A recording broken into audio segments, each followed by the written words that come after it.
Carta aos Gálatas, capítulo 4, versículo 18 e versículo 19. Diz assim a palavra do Senhor: É bom ser sempre zeloso pelo bem, e não apenas quando estou presente convosco, meus filhos, por quem de novo sofro as dores de parto, até ser Cristo formado em vós.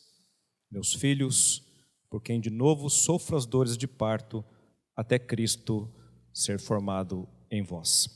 Tiago, capítulo 4, lá no finalzinho da sua Bíblia, após Hebreus, um pouquinho antes de Apocalipse, carta de Tiago, capítulo 4, versículo 13.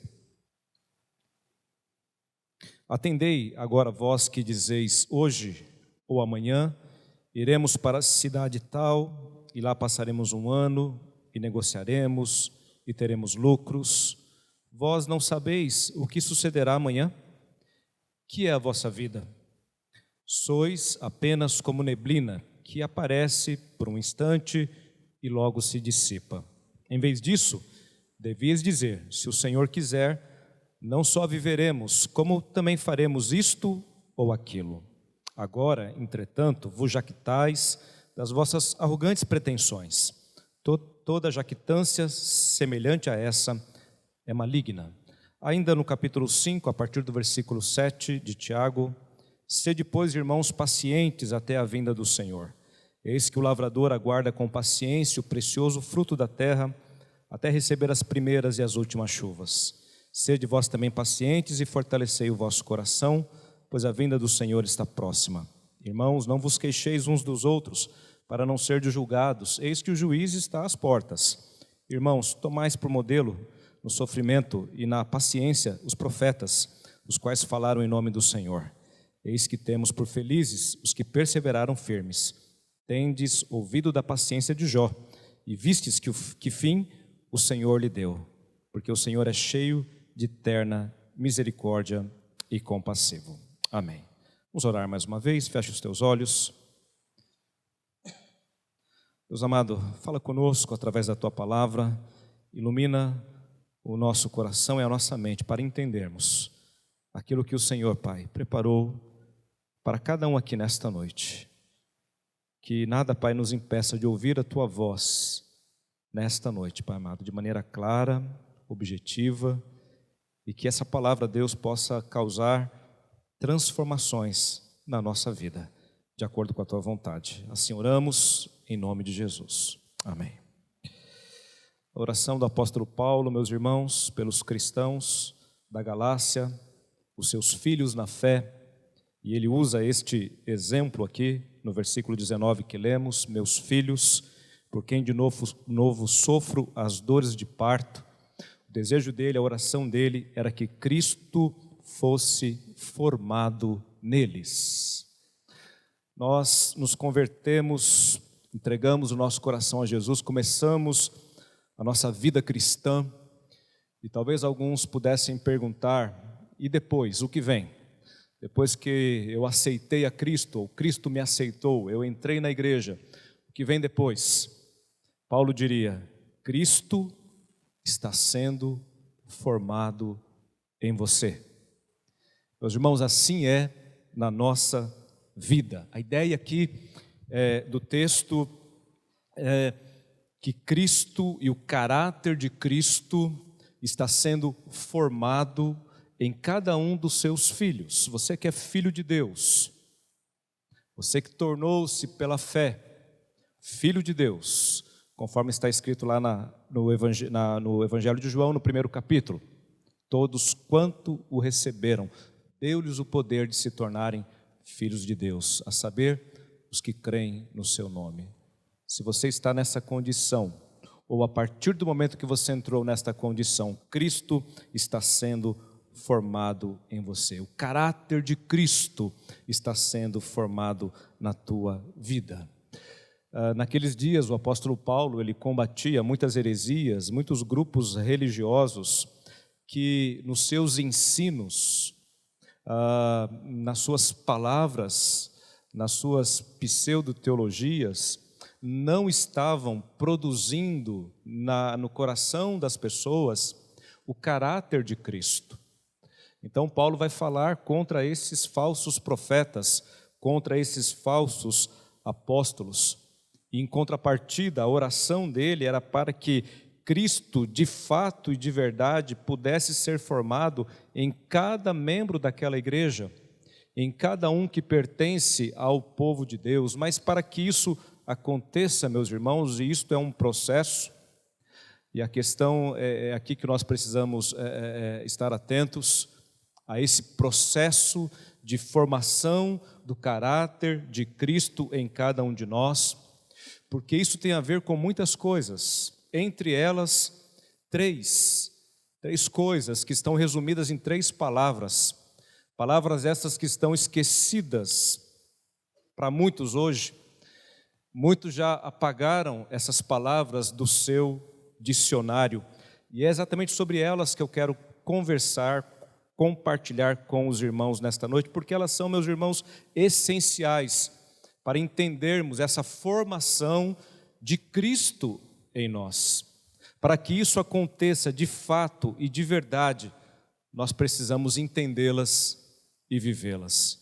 Essas palavras são resignação, renúncia e paciência. Resignação, renúncia e paciência. Comecemos pela primeira palavra, resignação. O que significa, meus irmãos, resignação? Como eu disse, essa é uma das palavras que já foi apagada de muitos dicionários, de muitos cristãos. Resignação, meus irmãos, é quando nós assumimos, ou a postura que nós assumimos diante das perdas, diante das impossibilidades da vida. E nós sabemos que a nossa vida está repleta de perdas e repleta de impossibilidades. Como nós agimos e reagimos nestas situações? Situações que vêm sobre nós, trazendo muitas vezes dores, tristezas, angústias. A nossa vida é assim. Mas como reagimos a essas situações? Ou a situações diante da qual nós somos colocados e não podemos mudar, não há como mudá-las. Resignação. Resignação é uma atitude positiva ante a negatividade da vida. Não podemos confundir resignação com conformismo, não é isso. Não é ser alguém conformado com as situações simplesmente. Há de se entender, meus irmãos, que resignação é uma atitude positiva frente à negatividade da existência. Em um de seus livros, John Piper, ele comentando a esse respeito, ele diz assim, cita ele: todas as coisas estão envelhecendo, o mundo está envelhecendo, nós estamos envelhecendo, mais alguns invernos, mais alguns verões, mais algumas enfermidades, mais algumas aflições, mais alguns casamentos, mais alguns falecimentos, e o que acontecerá? A grama crescerá sobre os nossos túmulos. Isso, meus irmãos, pode parecer uma grande ameaça, ou quem sabe um grande conforto, dependendo da forma como nós recebemos esses fatos, essas circunstâncias da nossa vida. Podemos ficar inquietos diante delas ou revigorados e desafiados. Tiago, ao escrever a sua carta e tratando desse assunto, ele vai deixar muito claro para nós, um texto muito conhecido, falando sobre a nossa vida, e ele cita, meus irmãos, no versículo 14, o texto que lemos, que a nossa vida é como uma neblina. A nossa vida é como um vapor. A nossa vida é breve, é passageira. Estamos hoje aqui, mas e amanhã? Amanhã já não estamos mais. Tudo passa, como diz Moisés no Salmo 90, tudo passa rapidamente e nós voamos. Mas como você encara isso? Esse é um fato que você e eu não podemos mudar, é inevitável. um dia morreremos, um dia partiremos, o pó voltará ao pó. Mas isso parece algo meio ruim, falar sobre estas coisas ou tratar disso, especialmente nesse clima em que nós vivemos. Hoje nós trocamos a teologia da prosperidade pela teologia do coaching. Estávamos conversando em um momento com um determinado irmão que comentava isso comigo, né? E de fato, é a verdade. As igrejas brasileiras estão sendo invadidas agora por essa autoajuda aí diferente, né? Essas palestras positivas que estão entrando nas igrejas aí, substituindo a pregação do evangelho, é a nova moda do momento. Inclusive, essa coisa de resignação, se você vir com essa ideia, talvez vão dizer para você, isso é uma crença limitante. Essa crença limita você, né? Limita o teu desempenho, o teu potencial. Você tem que mudar o teu cérebro, você tem que fazer uma reprogramação aí, isso não é algo bom, não. Meus irmãos, estamos diante de situações assim. Isso é o que está nos invadindo neste momento. Talvez por não compreender muitos o que significa a resignação e como ela está presente na palavra de Deus e é necessária para o verdadeiro discípulo de Cristo, para o verdadeiro servo do Senhor. Ele precisa sim ter resignação, que como eu disse não é conformismo. E aí eu me lembro da oração de São Francisco, também muito conhecida, creio eu, da parte da maioria dos irmãos: Senhor, dai-me força para mudar o que pode ser mudado, resignação para aceitar o que não pode ser mudado, e sabedoria para distinguir uma da outra. Meus irmãos, há situações que podem ser mudadas, devemos lutar por isso e trabalhar e se empenhar, termos essa visão positiva, sim, porém, há fatos na nossa vida e há situações em que nós temos que entender a vontade de Deus. Assim nos diz Romanos, capítulo 8, todas as coisas cooperam para o bem daqueles que amam a Deus. E muitas destas coisas que nos acontecem, que nos sobrevêm, é a vontade de Deus, e compreendemos assim, e esperamos assim. Na oração do próprio Jesus, antes da cruz: Pai, se queres, afasta de mim este cálice, entretanto, não seja feita a minha vontade, mas sim a tua vontade. Nós sabemos, meus irmãos, que há coisas que nós não podemos mudar, mas nós temos a resignação de entender, de aceitar, de viver, porque assim é na nossa vida e assim será na nossa vida. Não estamos sendo negativistas nem conformistas, não. Estamos entendendo também a soberania de Deus, os propósitos de Deus, a ação de Deus na nossa vida, porque, como o próprio Tiago está dizendo na sua carta, as pessoas estavam ali já fazendo planos para o futuro, né? Já estavam ali pensando o que iriam fazer, deixar de fazer, e ele lembra: olha, a vida é breve. Talvez vocês nem estejam aqui amanhã e já estão fazendo planos, e planos, na verdade, sem Deus, porque não é pecado fazer plano. Pelo contrário, temos que planejar. A ideia aqui é de pessoas que planejam e deixam Deus de lado dos planos. Por isso ele diz no final: se o Senhor quiser, é assim que eu tenho que viver. Se o Senhor quiser, faremos isso ou faremos aquilo. Mas em todas as situações, eu vou me submeter à vontade soberana de Deus. E nessa submissão, por muitas vezes, eu vou ter que enfrentar a vida com resignação. A segunda palavra, meus irmãos, é a palavra renúncia. Renúncia é uma atitude positiva ante algo que se pode fazer, mas que se julgue não seja conveniente ou edificante fazer, apenas porque eu posso, porque eu tenho o direito. Ou seja, enquanto a resignação é algo que eu não posso mudar, a renúncia é algo que eu posso fazer, mas eu abro mão de fazer. Eu renuncio. Aliás, meus irmãos, pensando em abrir mão, quando olhamos para nós e para a sociedade de hoje, parece que é algo também bem complicado. As pessoas não querem abrir mão de nada, perceberam? Vivemos na sociedade onde todos têm direito e lutam pelos seus direitos. As leis estão aí, não é? Defendendo o direito de um, direito de outro, e todo mundo tem direito. E ninguém quer abrir mão do seu direito, não, é meu direito. O ser humano, ele tem essa coisa, esse sentimento. Ele não abre mão, muitas vezes, para absolutamente nada. Especialmente quando esse abrir mão vai trazer alguma consequência negativa, algum desfavor.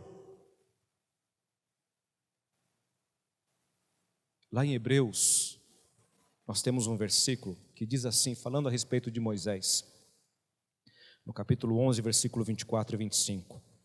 Pela fé, Moisés, sendo já grande, recusou ser chamado filho da filha de Faraó, escolhendo antes ser maltratado com o povo de Deus, do que por um pouco de tempo ter o gozo do pecado. Os irmãos, a gente olha para a experiência de alguns servos de Deus, e esse citado na Bíblia, Moisés, que após ser resgatado ali das águas e ir para a casa de Faraó, e podendo ali, meus irmãos, ser chamado filho da filha de Faraó, e ter com isso grandes privilégios para si, mas por ter uma outra consciência, meus irmãos, e entender que aquilo não era bom, que aquilo diante de Deus não seria o correto, ele se recusa, ele renuncia os prazeres deste mundo, o gozo passageiro do pecado, por algo que tem muito mais valor. Meus irmãos, a renúncia precisa estar presente na nossa vida. A renúncia é a escolha, meus irmãos, de uma alegria muito maior do que uma alegria apenas e tão somente passageira. A alegria da renúncia é duradoura. A alegria, meus irmãos, sem renúncia, ela pode ser uma alegria simplesmente passageira, apenas para se contentar ou se deliciar nos prazeres passageiros do pecado. Nós aprendemos com Cristo, lá em Lucas capítulo 14, versículo 33, quando ele diz, falando sobre o discipulado: se alguém quiser ser meu discípulo, tome a sua cruz, a si mesmo se negue, então venha e siga-me. E lá está escrito no versículo 33, assim pois, qualquer de vós que não renuncia a tudo quanto tem, não pode ser meu discípulo. Renúncia. E a renúncia proposta por Cristo não é uma renúncia parcial. Vou reler o texto, Lucas 14, 33. Assim, pois, qualquer de vós que não renuncia a tudo quanto tem, não pode ser meu discípulo. Não tem como ser meio crente, não tem como ser filho de Deus no domingo e na semana servir a outros deuses, ou ficar órfão, ou é ou não é, não tem jeito. Não há como entrarmos aqui no domingo, primeiro domingo, participarmos da ceia do Senhor, comermos o pão, bebermos o cálice, que representa o sangue de Cristo, o corpo de Cristo, e sairmos do mesmo jeito. 1 João 3,16, texto conhecido de todos os irmãos, creio eu. O que diz 1 João 3,16? Os irmãos se lembram?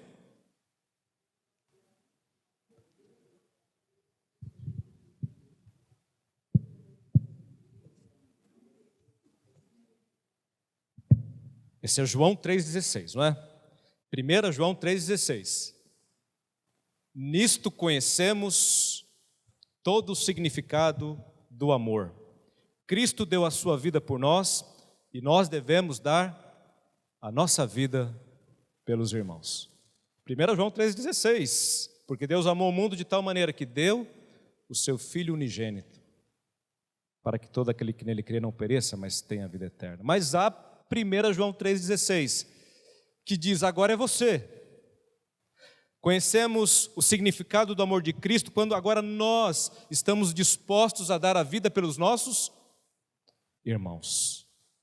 Meus irmãos, conta-se uma história de um grupo de porco-espinhos que migraram para uma determinada região em busca de alimento, condições de vida, e ali eles estavam vivendo felizes, alegres, por um bom tempo, ali naquela região de verão, mas cada um vivia ali como porco-espinho que era, não é?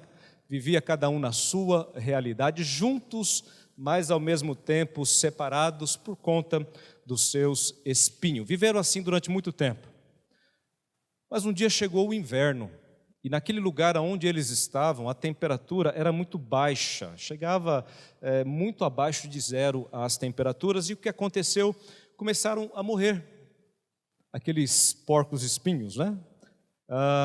E a tristeza foi muito grande entre eles, porque eles começaram a ver que estavam ali perdendo muitos do grupo. Então, um entre eles ali, o mais velho, o ancião, ele convocou a todos e disse: olha, precisamos fazer algo. E eu pensei e encontrei uma solução. Para que a gente não continue morrendo devido ao frio, nós vamos ter que, a partir desta noite, dormirmos todos juntos. E vamos ter que nos aproximar, para que o calor de um possa esquentar ao outro e assim a gente consiga sobreviver. Caiu a noite e eles fizeram exatamente como aquele ancião, aquele mestre havia indicado a eles. E no começo foi meio complicado, porque um espetava o outro, né? Mas mesmo com aquela situação, o fato é que eles se aqueceram, a noite terminou, o dia chegou e eles conseguiram sobreviver ao frio. Muitos, diante daquela experiência, não gostaram, não é? E porque perceberam o seguinte, que saíram todos doloridos. E na verdade, para ficar mais quentinho, tinha que se aproximar mais, e se machucava mais. Então, resolveram abandonar, não ficar mais naquela situação, e não conseguiram sobreviver ao frio, morreram. Os outros falaram e pensaram assim: bom, realmente é complicado, tem dor, a gente se machuca, mas juntos é melhor, a gente vai conseguir sobreviver. Um vai aquecer ao outro. E aqueles que permaneceram nessa ideia, nesse propósito, conseguiram então não só sobreviver, mas como terminado o inverno, continuar as suas vidas e a sua caminhada, mas aprenderam ali uma grande lição. Lição essa, meus irmãos, que eu acho que tem muito a ver conosco, enquanto igreja do Senhor e povo de Deus. Queridos, nós somos o corpo de Cristo. Nós estamos aqui, juntos, como povo de Deus. E estamos unidos. Inclusive a ceia que participamos aqui representa o quê? A nossa união. Nós cantamos: eu sou um com você no amor do nosso Pai. Somos um no amor de Jesus. Que bonito. A letra é belíssima. Mas e a realidade dessa letra? E este viver como povo de Deus, como igreja, juntinhos? Meus irmãos, aí é a mesma experiência lá do porco-espinho. Porque essa proximidade, ela é alegre, ela é feliz, mas ela traz dor também. Sabe por quê? Porque nós somos pecadores, nós somos imperfeitos. As pessoas não são iguais a nós, elas têm gosto diferente, pensamentos diferentes, temperamentos diferentes, elas nos machucam, elas nos traem, elas nos ofendem. E essa convivência é uma convivência difícil, dolorosa muitas vezes, mas nós estamos aqui, porque nós sabemos que apesar das dores, das dificuldades, isso é fundamental, porque sem essa comunhão, sem essa aproximação, ou lá fora, a gente morre, assim como o porco-espinho morreu sozinho. É o que Paulo diz, escrevendo à igreja de Corinto, usando a ilustração do corpo. Se você está no corpo, você está vivo. Se você está fora do corpo, você não consegue sobreviver. O corpo pode viver ou sobreviver com a ausência de um membro, mas um membro fora do corpo não consegue sobreviver. Nós precisamos uns dos outros. Pastor, o que isso tem a ver com renúncia? Ah, meus irmãos, tudo. Porque isso só é possível se houver renúncia. A nossa convivência como irmãos, como igreja, como família, se não houver renúncia, não será possível. Se eu não abrir mão de direitos, se eu não abrir mão de razão muitas vezes, tem gente que quer ter razão em tudo, a última palavra. Não, eu vou, tem hora que a gente tem que abrir mão, por amor ao outro, para manter a paz, renunciar, até mesmo, olha, eu sei que eu entendo que eu estou certo, mas eu vou renunciar a isso, para não promover dissensão, guerra, divisão, e sim promover a paz. Renúncia. No contexto familiar, renúncia não é fácil, meus irmãos. Um casamento só permanece, e aqueles que completaram, e hoje já são vitoriosos, né, nessa sociedade, 10, 20, 30, 40, 50 anos de casamento. Quanta renúncia. Quanta renúncia. A renúncia faz parte da vida do servo de Deus, assim como a resignação. E o caráter de Cristo está sendo formado em nós. E por último, meus irmãos, a palavra paciência. Tiago, no capítulo 5, ele diz assim: sede pacientes, irmãos, e sede pacientes até a vinda do Senhor. Paciência, o que é paciência? Paciência poderíamos definir, há várias definições, mas usando uma definição. Paciência é a capacidade de esperar e resistir sem murmuração e desilusão. Paciência. Paciência é a capacidade de esperar e resistir sem murmurar e sem ficar desiludido. Você é alguém paciente? Se nós não somos pessoas pacientes e que desenvolvem a paciência, nós seremos pessoas ansiosas. E como nós vivemos numa geração ansiosa, e a palavra de Deus nos diz que nós não devemos andar ansiosos. Meus irmãos, lá no Salmo 127, aquele texto maravilhoso, quando o Senhor diz assim: vocês ficam preocupados, correm daqui, correm de lá, não é? Comem o pão que vocês penosamente granjearam. Aos seus amados, Deus o dá enquanto dormem. Deus, Ele dá aos seus amados, ao seu povo, enquanto eles dormem. E aí, meus irmãos, nós temos que considerar que o sono é uma bênção de Deus na nossa vida. E o que o sono tem a ver com paciência? Vamos pensar, por que Deus nos deu o sono, meus irmãos? A Bíblia diz que Deus nos fez conforme a sua imagem e a sua semelhança. O Salmo 121 diz que Deus não dorme, não cochila, mas Ele fez eu e você como seres que dormem. E olha como nós dormimos. 1/3 da nossa vida nós passamos fazendo o quê? Dormindo. Nós precisamos dormir. E o sono é uma coisa assim, quando você dorme, você apaga. O sono é inclusive símbolo da morte, né? É uma metáfora da morte. Quando a gente fecha os olhos ali, só no outro dia. Não é assim? O sono, meus irmãos, ele é o contrário da ansiedade. Deus, Ele não quer que os seus filhos se tornem ansiosos, e sim que confiem nele. Então, nós podemos concluir que Deus fez o sono como uma recordação permanente de que nós não devemos ficar ansiosos. Porque senão a gente trabalharia 24 horas por dia, Ele poderia ter nos feito assim, sem precisar de sono. Mas todas as noites, Deus está lembrando você que você é pó, que você é um vaso muito fraquinho, que não aguenta, que tem que deitar na cama, que tem que fechar os olhos e tem que descansar. E ali você é impotente, você não pode fazer nada, você dorme e você precisa dormir. Só que enquanto você está dormindo, Deus está cuidando de você. Deus está agindo porque Ele não dorme. E o universo e o cosmo está nas suas mãos. O sono é uma parábola que Deus nos dá, meus irmãos, para nos dizer: você é homem, você é um ser humano, você não é Deus, Deus sou eu, você é homem. É como um disco riscado, nos lembrando o tempo todo, ou a noite toda: você é homem, não é soberano. Você é homem, você não é soberano. Você é homem, você não é soberano. O texto que lemos na liturgia no começo e outro salmo que diz a mesma coisa, fala a respeito do sono. Em paz me deito e logo pego no sono.